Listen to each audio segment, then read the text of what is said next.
Hey everyone, I'm Chris Sepper. I run MedCityNews.com, and I want to welcome you to another exciting Friday of MedHeads, which is MedCityNews.com's look at patient engagement, about the week that was in healthcare.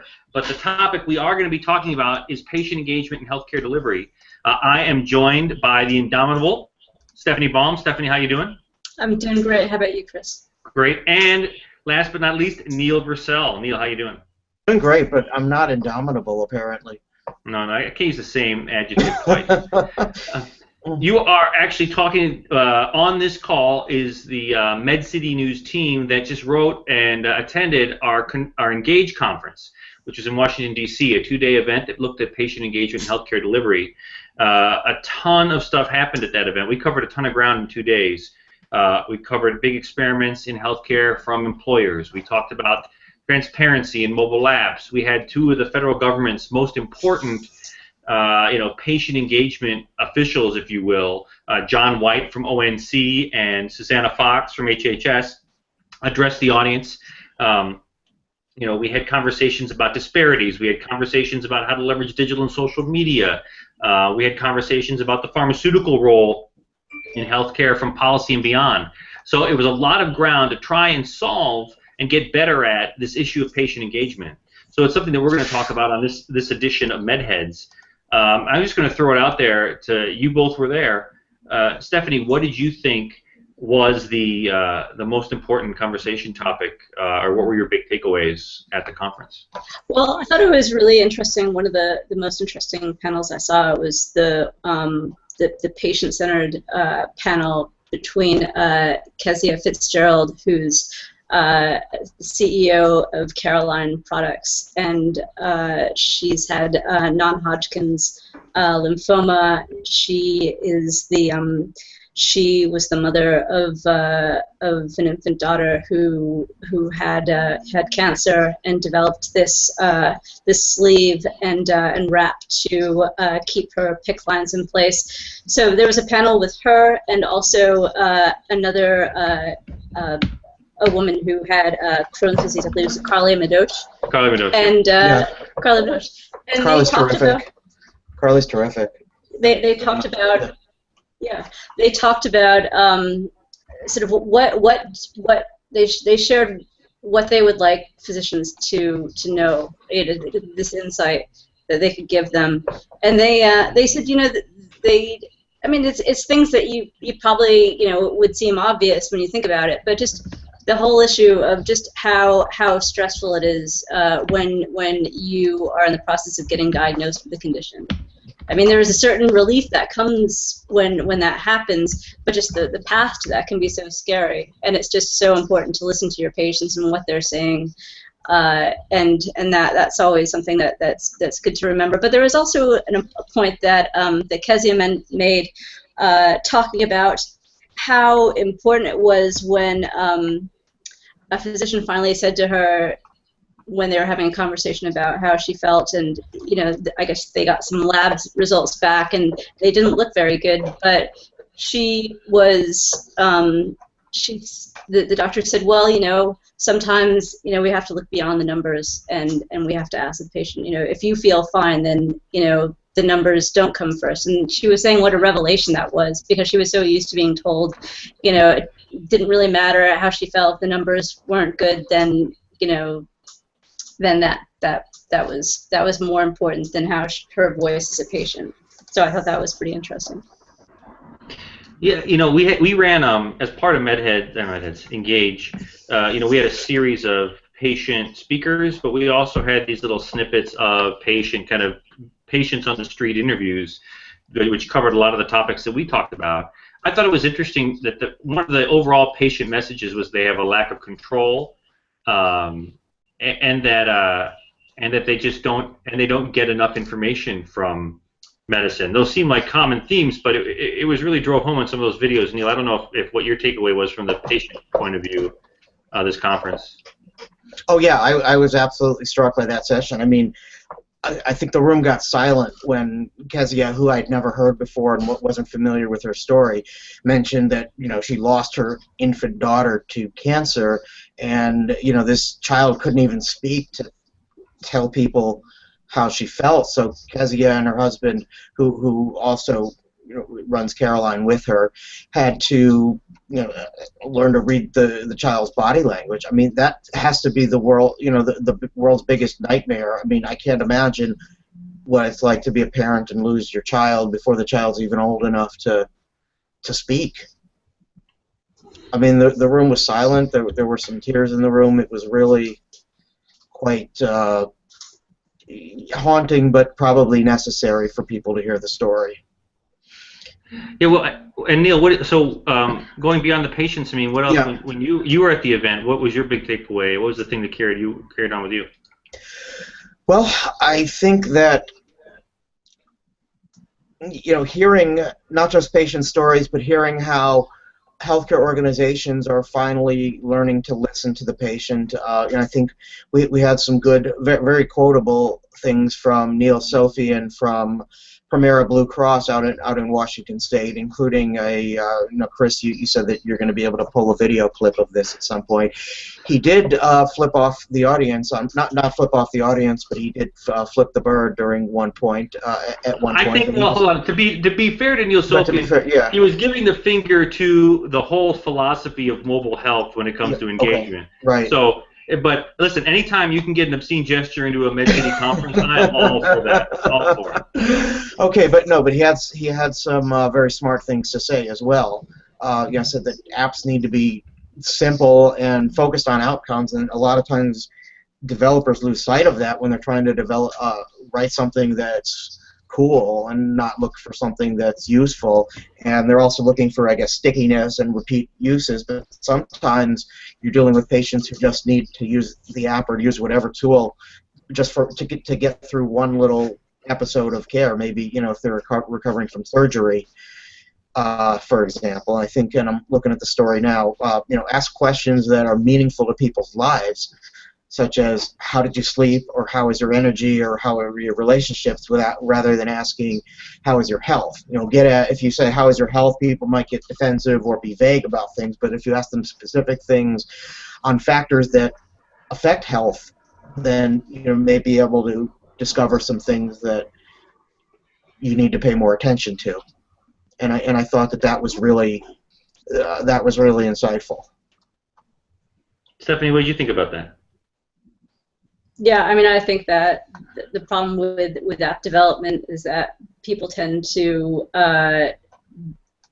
develop technologies that they anticipate people wanting, rather than asking them and taking what their behavior is into consideration. And I think that Neil makes a good point.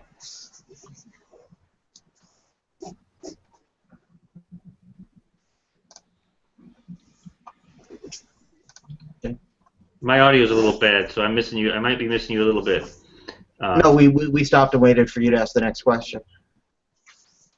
But well, let me jump in and interrupt. What I thought was interesting from John White's talk from the ONC. He talked about how unique the precision medicine issue has become for healthcare. He said Barack Obama wakes up and he thinks of two things. He thinks of the national defense. No, he thinks of three things. He thinks of Michelle, then he thinks of national defense, and then he thinks of. I don't think that was a quote from John White, though. I think you're adding a detail. No, he said the First Lady. He thinks of the First Lady. Oh, okay. First Lady, national defense, and precision medicine, and he tied precision medicine pretty deep into patient engagement and to EMR integration. And to health IT, yes. Yeah. Yeah, so I think that's a big. I mean, I'm glad that he re-emphasized that, because I don't think you can enough. That these things are really, for patient engagement, things are converging together in the same way. Yeah. Now keep in mind, he was the health IT guy at ARC for 10 years before he moved over to ONC at the very end of last year. So, ARC has been involved in outcomes research for many years, and ARC funds a lot of outcomes research. So, precision medicine plays right into the theme of outcomes, and I bet a lot of people over there were very energized when they heard the president talk about the precision medicine initiative in the State of the Union this year. That's when he first introduced it. Of course, people at ARC right now are a little bit on pins and needles because I believe it was one congressional committee voted to zero ARC out of the budget next year. Now it's not a done deal, but that because it was just one committee, but you know, that could change a lot of things. But now he is at ONC, and he did in fact tie precision medicine to EHRs because he said, you know, it's all about data, capturing data and moving it to the right place. Again, you know, going back to the idea of the 5 rights for medication administration, he's got the, you know, ideas of rights: the right patient, the right place, right time, etc., etc. And that's what data has to be in those, at the, you know, right place, right patient, right time as well. Well, I think for me, I think if there's one thing that I took away from this, it's and I think this is just an endemic problem in healthcare, is that we leave a lot of innovation on the table, right? I mean, we really do. I mean, there's all kinds of unique ideas that aren't able to get out of our academic medical institutions and become a greater innovation. And just listening to the amount of knowledge and information that patients have, I think we're leaving a lot of innovation on the table and not accessing patients to do innovative things or create innovative features in healthcare. I think that's, I mean, Casey Fitzgerald's an example of that. I mean, she had a product that she felt passionate about and could make, and she talked about in her talk how hard it is to get hospitals behind it. It would be nice if hospitals had a system in the way they often have systems to access in-staff ideas, that they offer that to patients, and then so patients could suddenly you know, give their ideas, because patients often will know just as much about their disease as their clinician and their nurse will, and they'll have a different perspective on it that they're going to bring that we're just not going to have. And you know, as soon as these people leave the beds or leave the hospital, those ideas and innovations are gone. And there's clearly a passion around people's illnesses. I think there's an opportunity for healthcare now as engagement comes of age, not just to keep talking about, you know, data or sharing transparency. Those are all key issues, but the fact is that we just aren't accessing the innovation and knowledge with patients. It's harder to extract because of where patients come from, but it's there and it's kind of sitting there to be plucked, so to speak. At least it's my point of view after 2 days of listening to a lot of patient feedback. Yeah. I mean, I agree with you. I mean, it's interesting. It reminds me of something that Kezia brought up in her discussion, that when she sort of saw something that would help her daughter, one of the first people that were the most won over by it were the nurses, and it seems like there's a place for the nurses to help patients articulate or make a case for their products, for what helps them, you know, become better patients, to prevent things like infections, which this Caroline sleeve is supposed to do. But see, the problem is, and I guess this would be the same with patient innovation proposals, is how do you reach the decision makers in the hospitals that have their hand on the finances, that are in a position to make those kind of allocations. It's very difficult to oftentimes you find that nurses and other healthcare professionals don't know who the right person is to have those conversations with, or how to make their case. Yeah. Now I want to jump in here for a second. Now, if you're following our Twitter feed, you'll see that our colleague who's not on the air, Meghana Keshavan, Google bombed or photo bombed this chat and tweeted more pictures of herself as kind of a joke. But I want to kind of commandeer the conversation and throw a question over Chris's way. You wrote a commentary about your belief that hospitals should have patient innovation committees now, based on one of Kezia's presentations.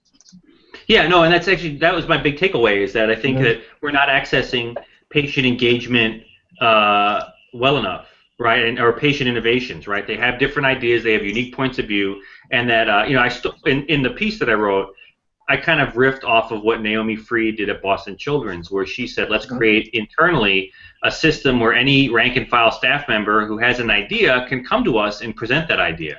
Why can't you do the same thing for patients, right? I mean, if there's a patient who has another version of the Caroline sleeve, or has another approach to say, hey, we need credentialing for nurses for better telehealth, here's some ideas on how to build that. Why wouldn't we let a patient run with that for a little bit? I think that's, like I said, I think it's tougher to extract some of those innovations from patients. But the because value, I mean, possibly the legal department of the hospital might step in and say we can't do that. You know, the lawyers might shut it down, of course, try to shut it down, but just being devil's advocate here. Yeah. No, I think you're right. I mean, well, I think a lot of things. I mean, most startups fail, and most ideas don't make it out of the gate. In fact, Kezia in her talk mentioned that she had a friend that came to her with an idea, and they found out it was already been done. Right? There's always going to be that part of innovation. But even the idea that, hey, as a hospital, as an academic medical institution, we have a mechanism for a patient who, after their experience, has an idea and can present it to us, changes the culture and the dynamic of a healthcare institution. And many hospitals already have kind of patient committees that give input on communication or safety or how to talk to patients, and that's valuable. But I think there is another step where if you begin to say, hey, if patients are our peers in healing, then why not at least give an avenue to them to have an innovation, pitched, right? And like I said, I don't think that's a patient committee. I think that's a place where people can submit ideas, and maybe there's a little bit of seed capital, maybe there's some other things. It's a little lofty, but I also think that, again, how do we can't afford to leave any ounce of innovation on the table when it comes to healthcare, and we've got to find ways for everybody to have that opportunity to speak out about it. I don't know if that. You're right, but there are issues with that. So, now we talked a lot about patients, right? And we talked a little bit about John White. But was there any other speaker that really interested you or impressed you, or was there any other kind of statement that has carried with you through the end of the week, Neil? Yeah, a couple of interviews that I did. I did a sort of a fireside chat. Well, I did one on in the break room, actually, during one of the coffee breaks with David Harlow, who you probably, readers will recognize the name. He's a healthcare lawyer in Boston. He writes some MedCitizens post for us. But he talked about his belief that the ONC 10-year interoperability roadmap is just too long and that we really need to speed up this whole interoperability thing because, getting back to what John White said about getting the right, moving information around, getting it to the right place at the right time for the right patient. And I think a lot of people are getting antsy with the slow pace of interoperability in healthcare. That one stood out. And also my very brief chat with a former ONC official, Legia Ricciardi, posted a short 2-minute video that will not kill any of you to go watch, because it is only 2 minutes long. How's that for a plug? That's a great plug. Yeah, thank you. She is now in the private sector. She's a consultant, and she said that talked realistically about how patient engagement has not really become mainstream yet. Listed several ideas, but several reasons why, and also talked about her optimism that it will catch on. Now, she's also involved in the Get My Health Data project, which we've talked about here on MedHeads before, and we've written extensively about. Actually, I've done most of that coverage. So go check it out. It's only 2 minutes long and probably worth your time. She's an engaging speaker, and she is someone who she actually was the first head of the Office of Office of Consumer eHealth at ONC. So a lot of these ideas about patient engagement and innovation within the federal government came from her. Stephanie, what about you? Well, I moderated a panel on how the pharmaceutical industry is trying to address patient engagement. And one of my panelists for that discussion was Paul Gurney, and he's an associate partner at McKinsey. And he was making the point that the patient experience is so complex. It's not even, you could say like, okay, well, there may be like 5 different types of patient. There aren't 5 different types of patient. It's as long as a piece of string, and you need to do a better job with patient engagement. You need to get a better sense of what their journey is like. And so he was making the point that some pharmaceutical companies are actually using ethnographers to interview patients to get a sense of how they live their lives in the context of their condition. And that is, and it's not, it's almost, I mean, I know they're different fields, you know, anthropology and ethnography. There's some overlap, but it's almost like, okay, you're listening to patients, you're listening to what they're, how they think of how they're living their lives and how they describe themselves and their condition, but you're also listening for what they don't say. And I mean, there's probably a certain amount of tension between this urgency by patients that clinicians and the healthcare community listen to what they're saying and not just what they think they're saying, what they're not saying. But also there is a certain truth that people often don't actually say what they mean or articulate that very well sometimes, and it's sometimes interesting. There are a lot of insights, I guess, that can be taken away from them. I would say go ahead, Neil. Yeah, that ethnography thing was fascinating to me because I've done some reporting since I started at MedCity back in April, and even before I started at MedCity back in April, talking about hospital and clinic design. Some organizations are actually bringing in ethnographers to design care spaces. In addition, that was one of the more interesting pieces I've written in the last year, I'd have to say. So, I think it's important because this is a diverse country now, a very diverse country, and even some parts of the country that were not previously diverse are becoming diverse, and even if it's a community that's not all that diverse, you have age differences. You have a lot of people are living a lot longer, and people at different ages have different needs, and I think it's important to design so the patient is comfortable, particularly if they're being treated for something serious. For example, I believe Memorial Sloan Kettering in New York, the cancer center, brought in ethnographers to design an outpatient infusion clinic. When you're just sitting there with an IV in your arm getting chemo, that's got to be one of the worst feelings in the world. Or if you're sitting for several hours getting dialysis, same idea. Let's wrap up our engagement conversation. What I think probably the most interesting thing is MedCities has 3 big conferences a year, and this is the conference in all the past years that we've had conferences where there was the most conflict.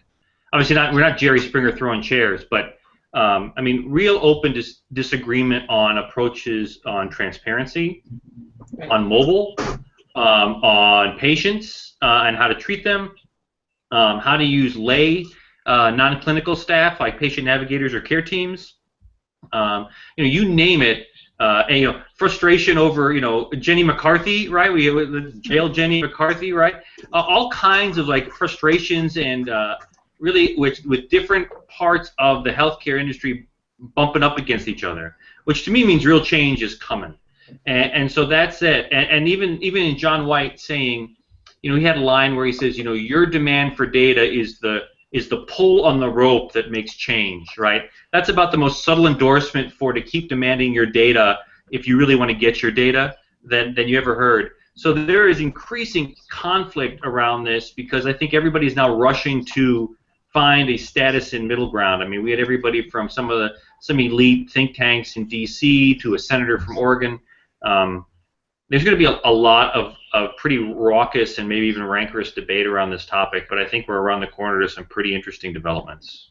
So, well, let me, other things happen this week beyond patient engagement, and always we like to go around the horn and talk about what those are. Neil, why don't we go with you and say what did you see up and around the healthcare that really caught your eye? Yeah, without a doubt. Number one, this could be a seminal moment in healthcare.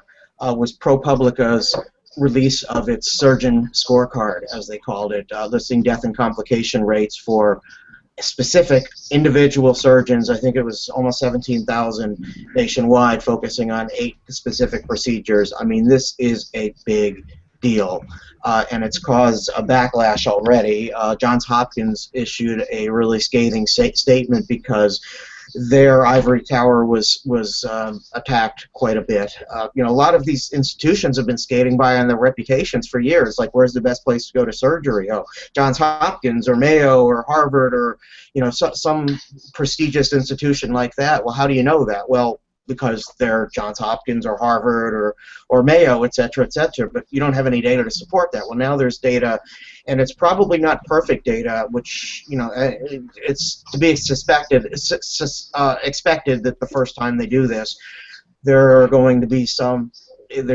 controversy. Some of the data may be incomplete, and you know, certainly Hopkins, you know, doesn't want this hit to the reputation.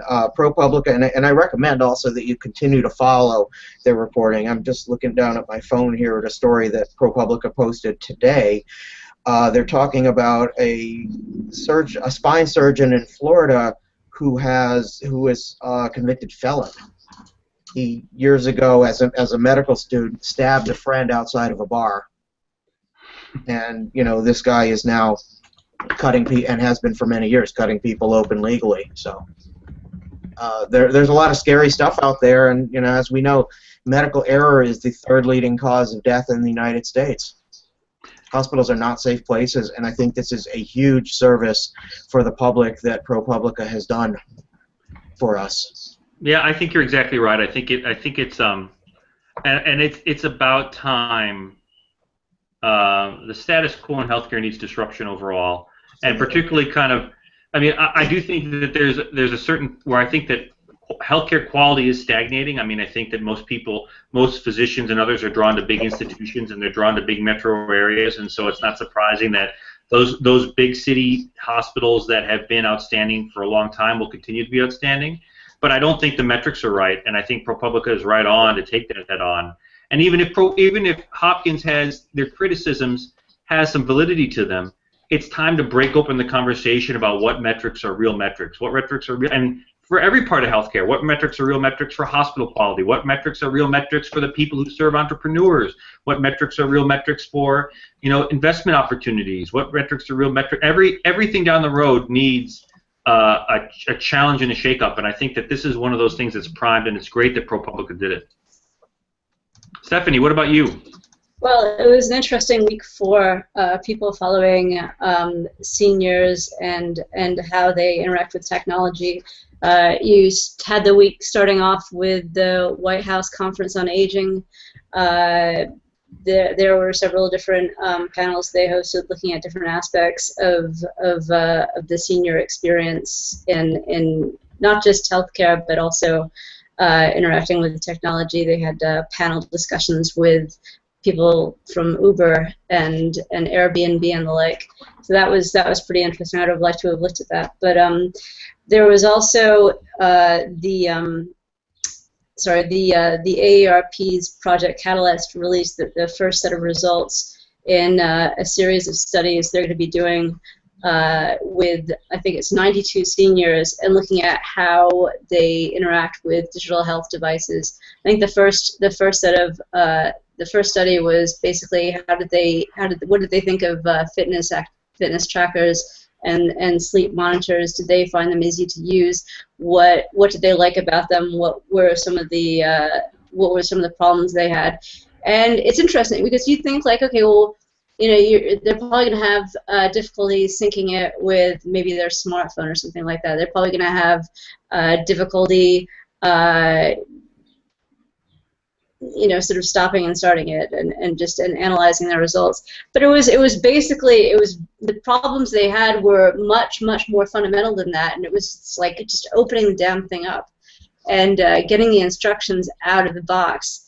And just things that and you know, an entrepreneur, it might be the last consideration. Yeah, these are very fundamental issues that they need to get down if they are going to if they want to make waves in that for people 50 years old and older. So the next set of the next chapter in that series of studies is going to be a 6-month trial, a 6-month study, and it's going to look at medication adherence devices and apps. So that should be really interesting, but that's not going to be out for probably until, you know, beginning of next year, I'm guessing. It was, as every week is, a pretty fascinating week in what's transforming healthcare. I want to thank everybody for listening to MedHeads. You know, for Neil Versell and for Stephanie Baum. I hope to see you again next week. Take care, everybody. Have a great weekend. Thanks.